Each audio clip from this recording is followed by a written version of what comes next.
Hello, everybody, and welcome back to Workflows and Espressos. I am very excited for two reasons. The first reason is that we have recorded this episode already, and there was a mysterious failure of the footage and the audio, so it will live in the ether for all of time. So I'm excited to re-record, but also I am really excited about this conversation because the first time we had it went very, very well. So I can only imagine the second time. And I have two of my favorite people in the industry here with me today. I have Ginger Harrelson and Rachel Alday, and I have so many questions for you guys. So quick, the first question is, can you both introduce yourselves and then explain your origin story in the industry, and then we'll kind of lay the foundation for the conversation. Okay. Hey, I'm Ginger Harrelson of Beach Ball Properties. We are here located in Orange Beach. We're currently manage about 325 properties. We started in this business, like most people, by happenstance. We had a family friend who was working for another property or a property management company, and the owners of that company had kind of come to the end of their road with managing properties, and they were going to go sell turquoise jewelry around the United States and live the camper life dream.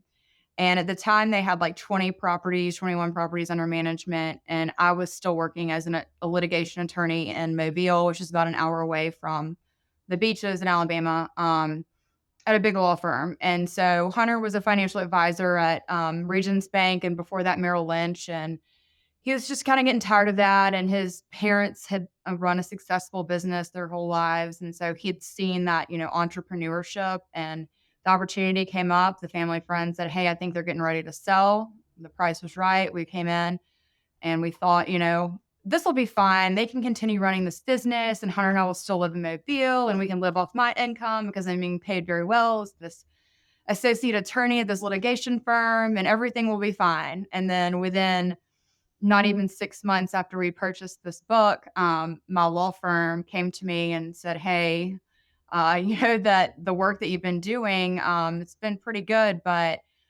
we have this attorney, as you know, that's been out on maternity leave. She's had triplets, and she's going to come back. We did not expect her to come back, and she is going to make partner, and we just don't think that there's going to be enough work for both of you." And so I was like, "Okay, well." Got to get my stuff together now. So Hunter and I, we ended up putting our house for sale in Mobile. We sold our boat. We cashed out both of our corporate 401ks, and we were like, we're moving to the beach and it's going to work out. And then by the time we had done that, it was like 14 properties under management. And it had also become pretty apparent to Hunter that, we were going to have to be in this like day in and day out. We couldn't be an hour away from what we were doing to build the business up. So we moved down here, and for the first few years, I was fortunate enough to work part-time as the assistant city attorney of Orange Beach. And then, we kept growing and growing, and now Beach Ball's full-time and hopefully passing 350 during onboarding season. We'll see. So. That is insane. And you were having kids at the same time that y'all were like getting full court press on beach ball, right? That's right. I have Lowry, who just started kindergarten yesterday, and she's 5.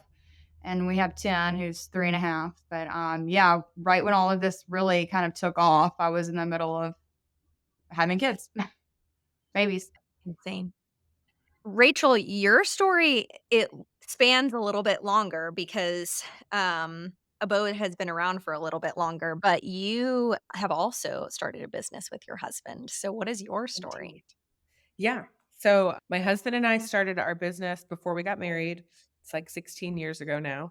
It's because my husband had been in real estate. It was the downturn. He wanted to do something else, or he had to do something else. I thought he should be a pharmaceutical salesperson. This is what I was determining would be his next job, because he's cute. So at the time, that was like a hot job for attractive people, Nope. and he he had no interest in that whatsoever. And he had never really done a lot of interviews because he went into real estate, working for himself. And so he said no. He wanted to. He had some of his clients from real estate that he had been taking care of their houses in Park City, and a couple of them wanted to start renting the houses out. So he was like, "I'm going to manage these 3 houses, whatever it was, and take care of these houses for my clients, and then start, doing the rentals for them, and then we'll start like a vacation rental company." And I was like, "That sounds terrible." So I thought he had a terrible idea. but I kind of like let him roll with it because at the time I was working in like corporate marketing type position. So I had good income and benefits and we were about to get married. And so I was like, well, we'll be fine either way. So anyway, I was wrong, and he was right. And we started the business super organically, not we didn't have like a strategic plan to have like this many properties by this, point in time or this many people on the staff or anything like that. It was very bootstrapped, not not well thought out or planned, to be honest. But that was a long time ago. And so organically over time, we grew to the point where now we manage, I think it's 153 today, properties in Park City, Utah. And we manage, I think it's like 49 or 51 maybe right now in Jackson Hole. And then I think we're at 7 in Sun Valley. So 16 years ago, we started the business in Park City. 11 years ago, we expanded to Jackson Hole. And within the last year, I think we're around 8 months that we've been in Sun Valley, Idaho. So yeah, it's been a little bit of a wild and crazy ride, but I think similar to a lot of people in the industry. And yeah, and we have kids too. We have an 11-year-old named Bear and a 9-year-old named Major and a 7-year-old named Annabelle. So we have 3 crazy, sporty children, and we're raising them in Park City, but we're kind of back and forth between Park City, Jackson Hole, and Sun Valley because our 3 markets are about 4 hours drive from each other, like a triangle. So that's made it somewhat easy to kind of be able to show our face and be in those markets physically, Mhm. even if we have teams in those additional markets as well. You guys are both getting to the point where your kid, I mean, Rachel, you're a little bit further out, but like Ginger, 10 being 3.5, you're like reaching the good years of life. You're very soon. Yeah. I haven't even started those years of my life, so I have nothing but sleepless nights and bottles to look forward to. Clark and I have had like some dog issues in the middle of the night and like making the bed in the middle of the night after something has happened. We're both like, is this what our life is going to look like for the You were next? talking about that on an episode, and I almost messaged you because I was like, "Yes, that is what it's It, like. That's it is. exactly what it's like." Uh-huh. Yes. Yeah, we need to hit the lotto so we can have a night nurse. I like dream of this. And then I'm like, is it not okay to have a night nurse for your first child? No, But it's okay. You're Yeah, gonna make judgments me too. whatever you do, so do whatever keeps you sane is my advice about that. that is so true. Mhm. If I had to do it over It's again, I'd probably have a night nurse. I don't know. People like they tell you what it's like, but there's no way that you can physically comprehend what it is like to go for so long without solid sleep. And Mhm, like, uh, especially if you're breastfeeding, which I did for 7 months for Lowry and 4 months for 10, like there's not a whole lot the dad can do. And mhm. so like okay, the baby's waking up, you have to deal with it. You have to do, and I just remember one night with Lowry, I just was so exhausted. I had gotten in like our rocker by the bed and I had her in my lap and I woke up and it was like 4 hours later and my legs were like locked on the bed because I like had them propped up like this and I'd fallen asleep like, and that's just the point of exhaustion I was at, right? And it's just, I don't know how women can have done it, continue to do it. It's very hard for this first, like, especially this first like 4 months, 4 to 6 Mhm. months. 6 months, I feel like they kind of hit a turn where they're not like so needy. And so like I have to wake up every 2 to 3 hours type of thing. But man, sleep deprivation for extended period of time is no joke. It's like It's true. I think, like, being a working mom, like, if you have a family where you have both parents working, childcare is everything. Like, having Mhm. mhm, good childcare, whether you have family around that can help you, or if you don't like me and then we have au pairs or you have live-in nanny or a night nurse when they're really small or whatever, like, this is the answer for sure. That's what Yeah. keeps you somewhat sane. And then you always, like, have this mom guilt and, like, some of your other friends, especially if they don't own businesses or not in the Mhm. good position to be able to afford that childcare or to need that childcare even. But, like, at the end of the day, I feel like people always are asking, "Are y'all gonna have a third? Are y'all gonna have a third?" It's like, I don't think so because we have a third. It's called Beach Ball Properties, and, like, I know.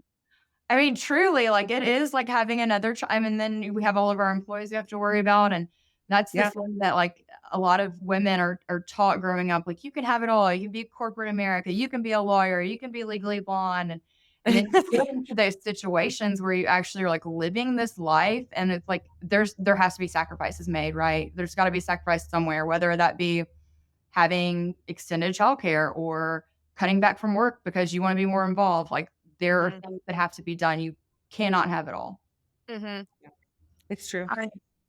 I remember, like, I think I've always had so my mom was a stay-at-home mom, and both my older sisters, who I look up to and, like, I'm so close with, were both stay-at-home moms who are now kind of getting back into the workforce as their kids get older, and I remember thinking to myself, like, "I think I want to be a working mom." I mean, honestly, because I have to be, like, we are in a position where one of us couldn't work, and then the other part is, like, I just love working so much, and I think there is still shame associated with that, Oh, eh, yeah.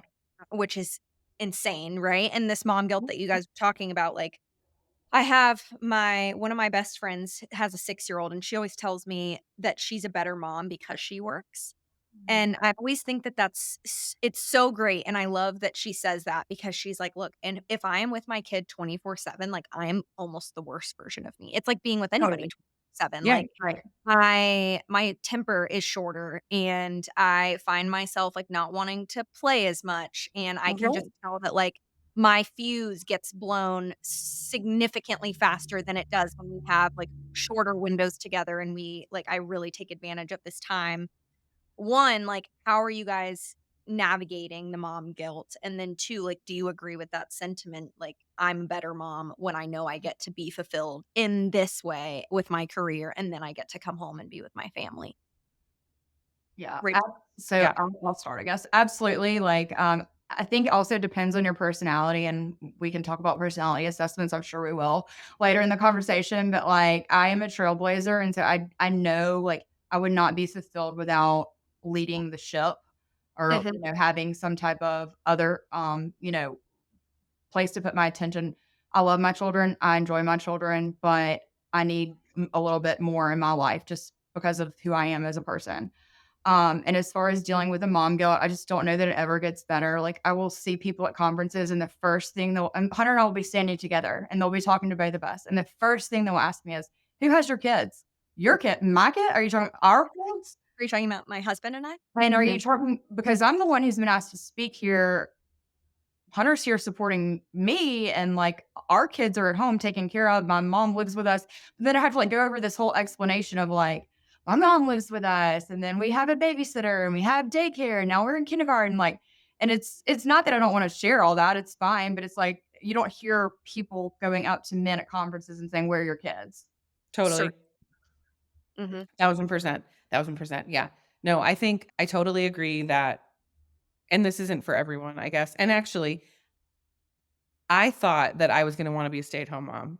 So, when I had my first kid, I was working for Coca-Cola in marketing, and I was on maternity leave, and then I didn't go back after maternity leave, and I thought that I knew that my husband and I, we were starting this company, but I didn't think I would be, like, going into the office all the time. My role within the company from the very beginning was to work on marketing stuff, and so I just figured I would do that from home, and I was gonna be more at home with kids. But within, like, 3 months, I was like, "Well, oh my god, get me out of here." And not that I didn't love taking care of my child, but I just realized that I was craving being back around adults and working. And really what I ended up doing is I had this, like, 2 or 3-month-old baby, and I had it in the I had him in the baby carrier, and I'd be, like, taking him with me to go run errands, to get out of the house, and to go to lunch and meet a friend. And I'm, like, carting this little baby with me all over the place, realizing, like, "What am I doing?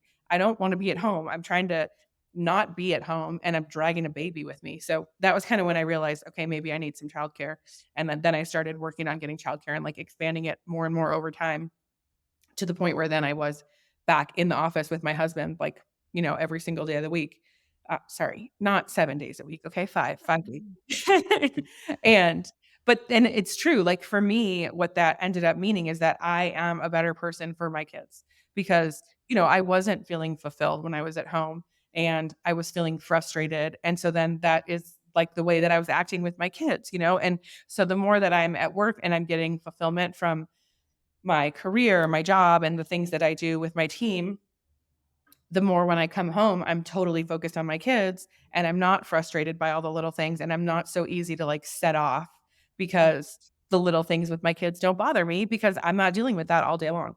I don't think that's true for everyone. Like, I have plenty of friends and family that don't work, that don't want to work, or maybe they work a little, but they don't want someone else watching their kids.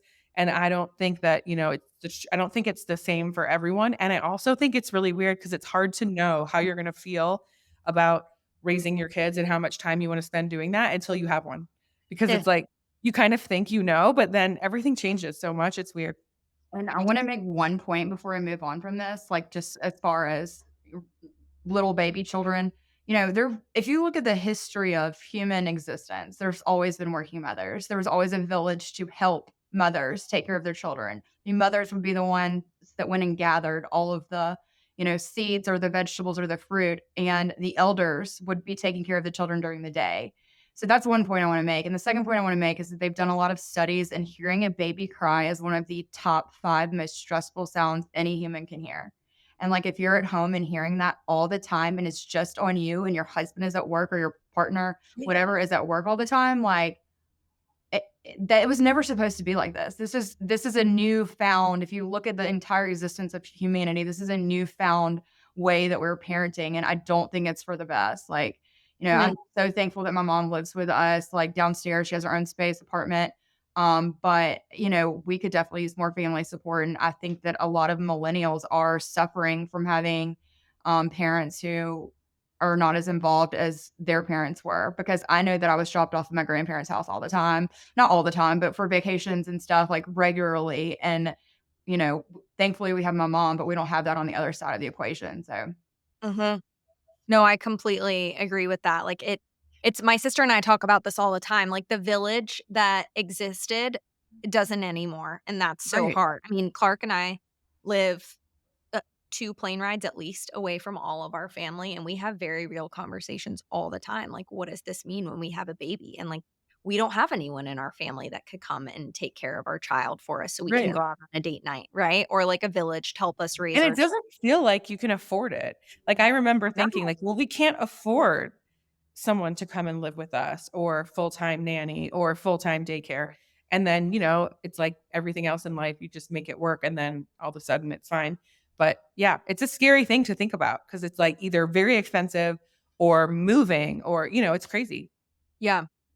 I think too, like, I resonate so much with what you said, Ginger, which is like people are kind of gonna talk shit either way. Like, you're gonna get judged for how you choose to raise your child. Like, Yep. there's going to be guilt if you're a mom who works inside the home and people are like, oh, so you haven't had a job, right? Or if you don't, and people are like, well, who's with your children?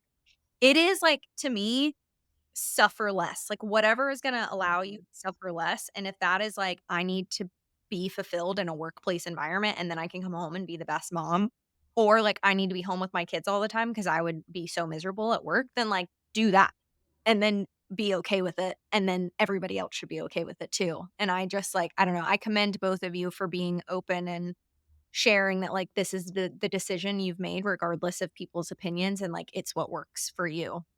It So is. thank Speaking of children, let's talk about husbands for a second.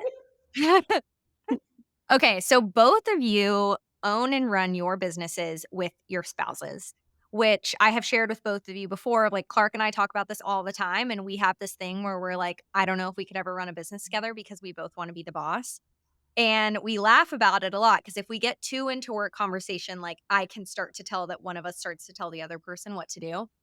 So, how do you make it work? Like, is there a secret? Is it really hard? Is it really easy? Could you imagine doing something else? Like, give me all your thoughts. Rachel, kick us off. Okay. Most of the time, I think it's easier. I was just talking to someone about this. I can't remember who. Because I feel, and maybe it's our industry specifically, because this industry is like so much about trust, because we're taking care of people's like giant investment property, their investment properties, which is for a lot of people one of their biggest investments in their life. And we're taking care of that and then helping them to, make money with it. And then not to mention the guests who are spending a ton of money to come and stay in these houses and, use some of their only vacation time that they might have that year. So there's so much trust involved in it. So I do think in this business specifically, and I haven't owned a business with a spouse like in any other industry, but to me, doing it with my spouse is like easier than if I had this business with someone else, just because there is so much trust involved and so many people, not only just our staff, like you would regularly have, if you own a company, your staff relies on you so that they can keep paying their mortgage and take care of their family and all that. But these homeowners and the guests that are, entrusting with us something that's a really big deal, whether it's their precious vacation time or their, huge investment. And so there's just so much riding on what we're doing all the time that I feel like if you're going to have a business partner in this industry, you have to have like a really, really good business partner that you can really, really rely on. So to me, a spouse in this situation is really positive, but not that everything is glitter and rainbows like shooting out of our butts, because Yeah. for sure it's not always easy, right? Like on the times when I know that we need to make really important decisions and I'm thinking about our homeowners or our guests and I'm worried about decisions that we're making, I'm super grateful that it's my husband making those decisions with me. But when there's times where like we disagree on something or something's not going right and we have to like, work through the muck, sometimes that is hard because then you can't just like go home from work and bitch to your spouse because it is your spouse that you're fighting with. So yeah, I think our industry is uniquely set up to be a really positive environment for husband wife teams or spouse teams to be owning businesses together because of all the trust that's involved. But I don't know. I'm interested to hear what you have to say too, Ginger, because that's kind of like my own little personal take, but I don't know if it makes sense. I actually really agree with you. And I feel like, vacation rentals throughout whenever they started, whatever, they have always kind of been mom and pop shops until recently with private equity and major corporations like Vacasa coming into the space. But I do agree that most of the time, Hunter and I had the same thoughts, the same decisions. Like, rarely do we have a major disagreement about strategy or about a directional something big, something major. Now, are there, things that go back and forth, like what this advertisement on this postcard looks like? Hunter might have approved something. I'm like, why did you approve that? That's not your job. Like, you're in financials. I'm marketing. Like, why would you tell Brandy, our CMO, that was okay? Like, there was a misspell, whatever. I'm sure there's little disagreements like that, but I always feel like at the end of the day, we are fighting for the same thing, and we're always moving the same direction. And it's also easier with going back to the children, like having time and not having to work 9 to 5 or 8 to 4 or having to work that traditional work week. Like, we are able to share that burden or take time off together. Whereas if we were working in a traditional corporate America, we would only get 2 weeks vacation, or, our schedules would be much more tightly wound up. So true. Like the freedom that you get owning a business with your spouse, especially if you're having a family, it's massive. Like that's a huge benefit. You can't trade that for anything. Cause when I worked in marketing with, McDonald's, Coca-Cola, like some of those kind of jobs that I've had, even if I had a lot of time off, like what's considered a lot of time off, my ability to take it freely, it wasn't the same as it Right. is now when it's like if our kids, like, I don't know, I think it was last year, the College World Series of baseball was happening, and a team that my husband and my kids really like ended up being, and we were able to just like cut out of town and go and, go over and watch this game. And if I worked for someone else, maybe that wouldn't be possible. And so I do think like that's part of the whole balancing of like being a parent who works, being a mom who works, and then also if you're owning your own business, then you have like, that's some of the balance. Cause then now, okay, sure, you work and you're not home with your kids all the time, but you have more freedom to be able to go and take interesting trips or do different things or be available to be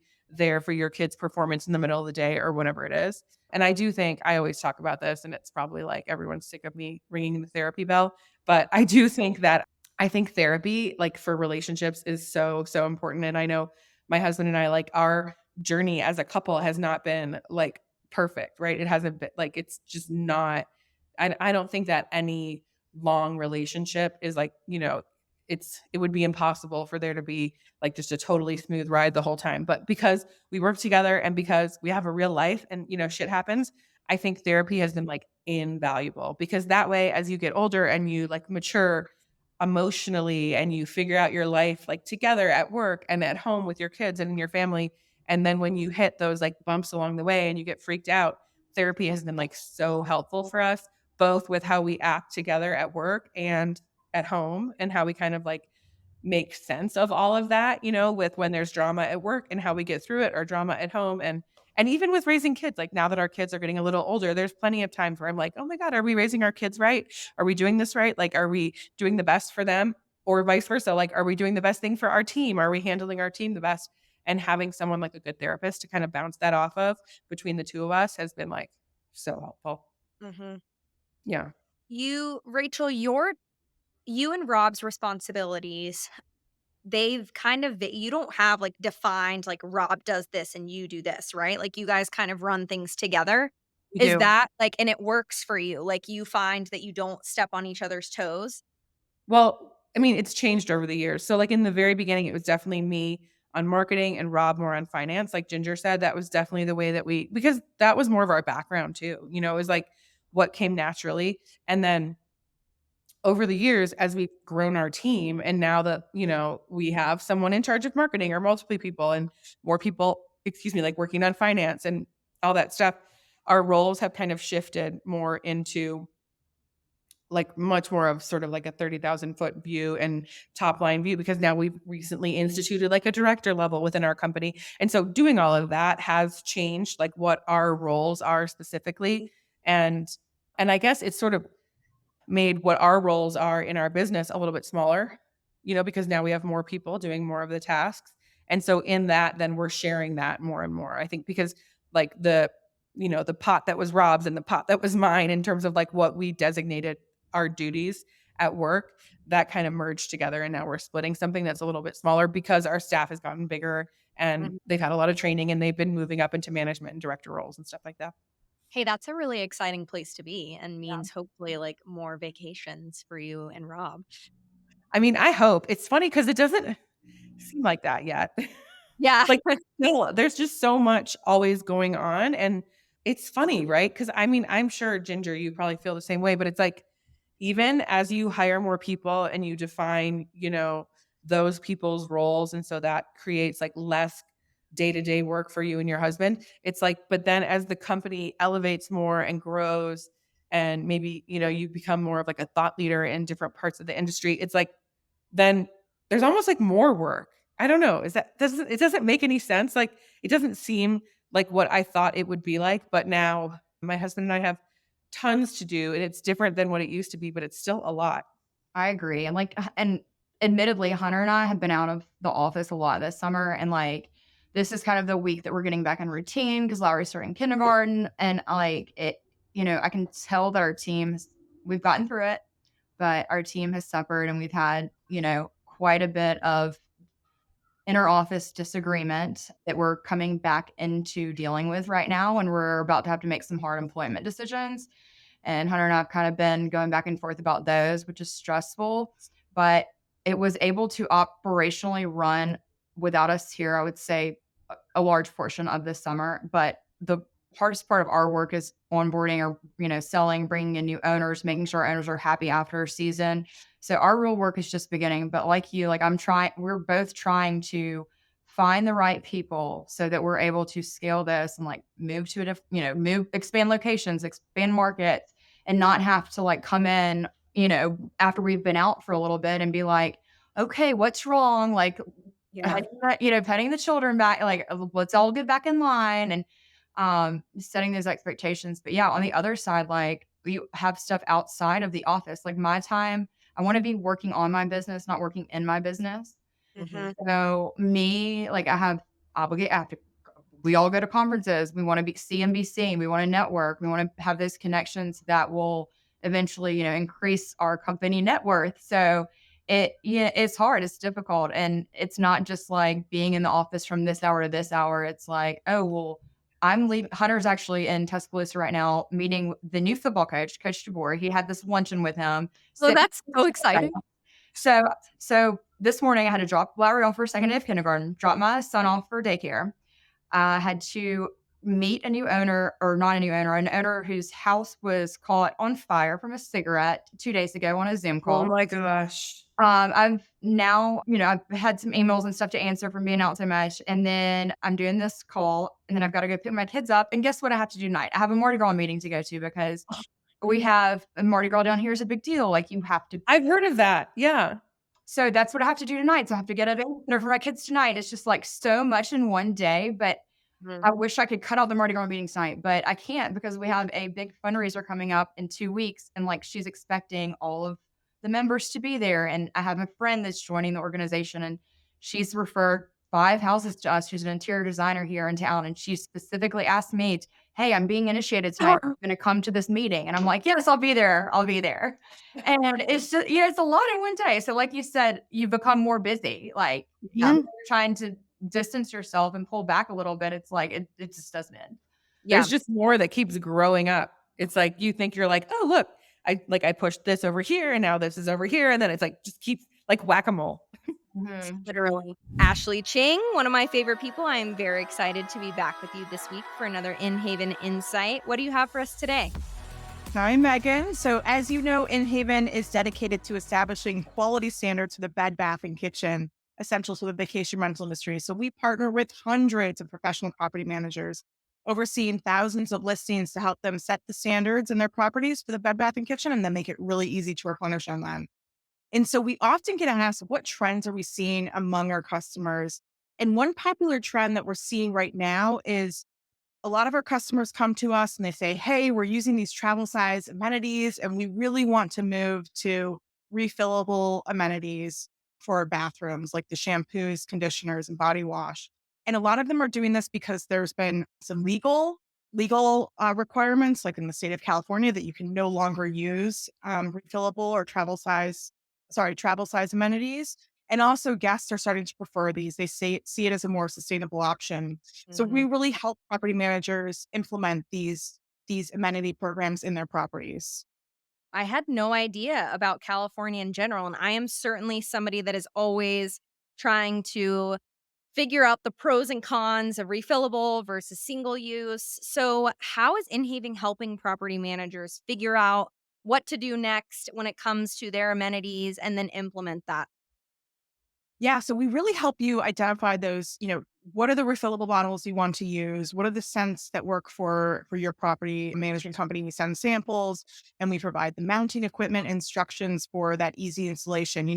No longer do these mounts require them to be drilled into tile or any surface. You can use liquid nails to adhere them to the wall so you don't have to wreck the surface area. So we really help make this transition smooth and efficient for our property managers. Game changer. Ashley, I love it. How can people get in touch with you? Yes, you can reach out to me at ashley@inhaven.com or visit our website, and we're here to help you. We're here to help you implement these types of programs. So please do reach out. Can't wait for the next insight. Thank you, Ashley. Thanks, Meaghan. Well, and we all became friends just networking in the industry. And I think, obviously the two of you have some of the like most respected voices across our space. And which I love that because you're both strong, badass women and my friends. But like, I think there's this, I guess, level of networking that people do or don't want, right? You find people in the industry who are like, networking isn't really my thing. Like, I don't really enjoy going to conferences versus people who are like, I like to go to conferences. The more people that I can know, the better. And the more it'll either increase the net worth of my business, like you said, Ginger, or just like give me a lifeline in this really hard industry that I can. I have relationships with both of you, and even like you, Rachel, who's technically a competitor, which I've Right. literally considered you that, where I can Right. call one of you and say like, "Hey, we're dealing with this issue," or "I'm going through this personally, like, what are your suggestions?" Was there a time in your career where you were like, "I really wanna get out there and start networking," or was this kind of like as soon as both of y'all got in the industry, you knew that that was gonna be important to you from the very beginning? Well, so I didn't have that option, or I didn't know that I did. Like, it's been a long time that we've been doing this, and the conferences weren't as big of a deal. However, even like 10 years ago, like it just wasn't. And I knew, like, we joined VRMA. We were really involved with our local lodging association in Park City from the beginning, and we were looking at VRMA, but it was just like not what it is now. And the conferences were not what they are now. And there were no podcasts. Like, I remember when Sarah and T, C to Ski, Sarah and T, whatever, when that came out, I remember it was like such a big deal for me. And I remember we only had a few people working for us at the time, but I was like sending the podcast to everyone. And for so many years, ever since that podcast has been out there, I was like sending episodes to my team constantly and we were talking about it. It was the only thing. Like there was no connection, you know? And so for me, after like really it's after COVID. So we were growing a lot before COVID. We had gotten to a pretty big size before COVID and we were starting to work with consultants and stuff. But then after COVID is when, you know, all this stuff started getting more traction, more podcasts, more conferences, more attendance at conferences and all of that. So that's when I've jumped into it. And it wasn't out of necessarily like I want to network or I don't or whatever. Cause truthfully, I like networking and chatting with people. And my husband's like a little more averse to the conference idea because he's kind of like, what are we doing? But, which maybe that's typical, I don't know. But for me, it's like once I realized there was all these people out, there were all these people in our industry and there were people similar to us doing things similar to what we're doing, even in like similar markets, I became like so crazy hungry for it just because we were all operating, you know, like we always talk about how vacation rentals are just such a segmented industry and fragmented or whatever. And it's like we were all just working out here separately, barely knowing that other people were doing the same thing. And then once there was more conferences and podcasts, I'm sure it's not the same for everyone, but for me, it was like, I was like starved for that. You know, I was like, oh my God, you know, like let's talk about all the little things we do and let's like compare notes and just hearing people talk about the things that we go through all the time and knowing that they go through the same thing, it made me want to go to like every conference, listen to every podcast.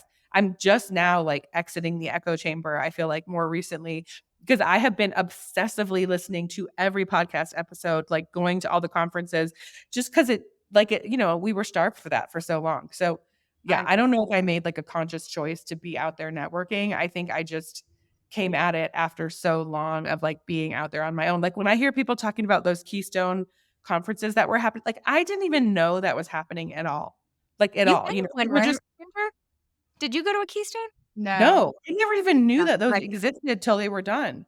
And so it's like we were just here doing our thing for so long and the conferences weren't as big of a thing, at least from the people that I knew. I wasn't hearing a lot about it. And then after COVID, when everything got bigger and faster, then that's when, you know, we jumped in on all that. But it's like now I almost feel like in the next 5 years, I probably should pull back a little just because I've gone so like full speed ahead on all the conferences and podcast stuff just because it feels like so wonderful to connect with people in the industry because for so long we didn't have that.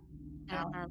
Like Rachel, we were like very involved with our local chamber of commerce. So we networked locally, but we didn't really know much about conferences. And then I think in 2019, Streamline invited Hunter to speak on a panel and it was in Scottsdale. And like, I don't know, we were like, okay, we'll go. And that first conference experience, we didn't know anyone there. And part of this is our fault, right? Because like we weren't like walking up to people, shaking their hands, and weren't really putting forth the effort that we probably should have to have spent that much money to go on the conference. So after we got done with that one and Hunter like spoke on this panel, it was like, I don't know, we didn't feel like we got like all that much out of it, right? And then turn around a year later, we ended up going back to Stream Summit and I met Brooke Fouts and he like heard our story about guerrilla marketing and being able to grow from 0 to 200 basically without sending out any type of advertisement. And he was like, you have a story you need to tell. And he was like, I want to help tell that story. And I'm going to start introducing you to people. And then not only that, like shortly after meeting Brooke, I met Travis. We all met Travis and we went to Las Vegas for the Burma conference. And I would say that was the first time where I felt like, okay, this is super important. This is where we're supposed to be because Travis Wilburn introduced us to every single person that walked into Caesars that day. Like he was like, do you know this person? Do you know this person? Do you know this person? And I'm so used to my husband being like that extrovert, but Hunter is better if he has like a warm introduction to someone. And like Travis was that conduit. And so that conference was incredible for us because I felt like we went from knowing like 0 people to knowing a ton of people that are very well respected in our industry. And, you know, since then, we've definitely been back to Burma and the spring forums and IMN. And we've been, this year we cut back a little bit just because there are so many, like Rachel said, it's just becomes overwhelming with kids and a travel schedule. But we will be Let's step aside, Ginger. You won Property Manager of the Year in right the year after, right? well, we won it in Las Vegas. So You like, did? Okay, was yeah, that That's so when I crazy. told you we didn't know that many people within the industry. I mean, we knew Brooke, we knew Travis. And I mean, I'm telling you, we knew our local market people that were there, but we did not know. I felt like we were on this little island. And Yeah. well, again, part of that is our fault because the other Stream Summit conference that we gone to, we didn't really put forth the effort that we needed to as far as like walking up to people and being like cold shaking their hand. Cause I feel like we do that so much in, our day-to-day jobs when we're selling owners that when you're at a conference like that, you're like, It's uh, intimidating. yeah. Yeah. Like, I think we should get into personality tests a little bit, but so I've done both the cultural index and the Enneagram, which I know Ginger used cultural index and then Rachel used the Enneagram. So I'm a 7 on the Enneagram, which is the enthusiast, and then my cultural index is a rainmaker. Is that right, Ginger? Mhm. I Yeah. think yeah, and so I'm, like, pretty extroverted, and it's so funny because when I first met you, Ginger, I was like, "I don't think Ginger likes me that much," and then we became Everyone friends. does. We became friends, and you were like, "No, I really like you, I'm just really shy," and I didn't know that you were shy, and it is true, right? So, like, you as such a voice in the industry, like, is it hard for you or was it hard? I guess now it must be easier because you know so many people in our industry, but, like, when you first started going, were you like, "Shit, I'm, like, really introverted and this is super stressful?" The thing about it is I'm not that introverted. It's like Hunter is so extroverted that I feel that people think that I'm an introvert. And I also feel again, like people are sometimes intimidated by me for whatever reason. I don't know, just I'm a lawyer background, whatever. And so I feel like people will speak to others before they will speak to me. And then I feel shy to go up to people to say, which is so stupid. Like it's all stupid. Just go introduce yourself like you did in kindergarten. But like at the end of the day, I do feel like there's some of that at play. But it has become easier as people are with me and my friends are like, hey, do you know this person? And it's I good. Yeah. get that. I You know, totally is like the nicest, most incredible person and friend, and you're like, "Oh my god, you." I know you are. I think it's because you're, like, such a powerful, like, badass lawyer that I'm like, "Oh god, Ginger's really smart and intimidating." Where Rachel, when we first met, I was like, "I think we have the same personality."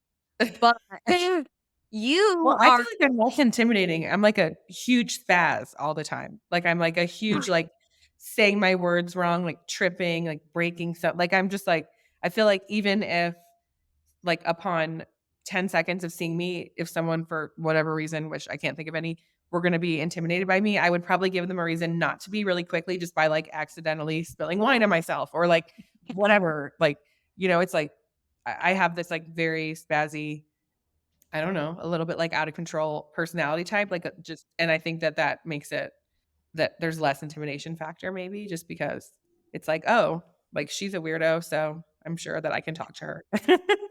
you're an 8 Enneagram, right?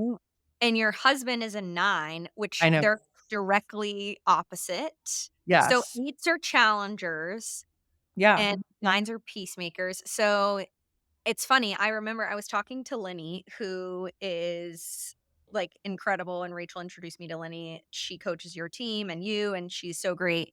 So, Lenny was explaining to me, and I feel this very much, that when you're having a conversation with an 8, you can leave the interaction with an 8, and you're like, "I feel like I was just attacked. Like, I Uh-huh. have through a battle."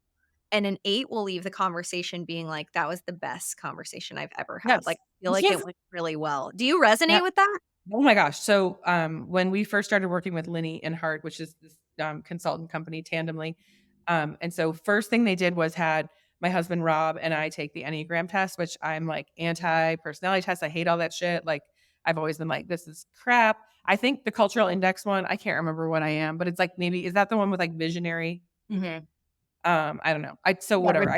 yeah, I did that visionary. one, but like I've just never been into this stuff. And then we did the Enneagram one, like begrudgingly. I was like, yeah, okay, whatever. I did the test. And then, yeah, they said I'm the 8, which when I took it, the thing that it told me, it was active controller. I was like, oh, that's good.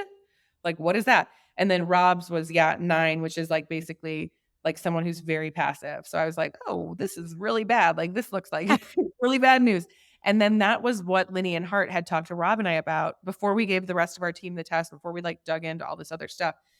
That point you just made, Meaghan, was like a huge point they made for us, which was when people leave a conversation with an 8, they often feel like they are like beat up, and the 8 feels like that was the best conversation ever.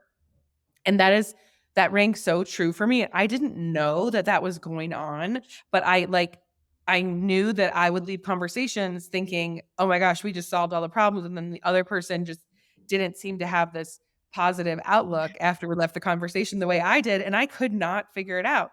And then especially with my husband, because he's such a 9 and I'm such an 8. And so, like, with my husband, there's so many times where, like, we would have these discussions, whether it's about work or family or whatever, and I would just be like, "Oh, wow. So glad we talked about that," and I could tell that he was kinda like, "Ugh," after.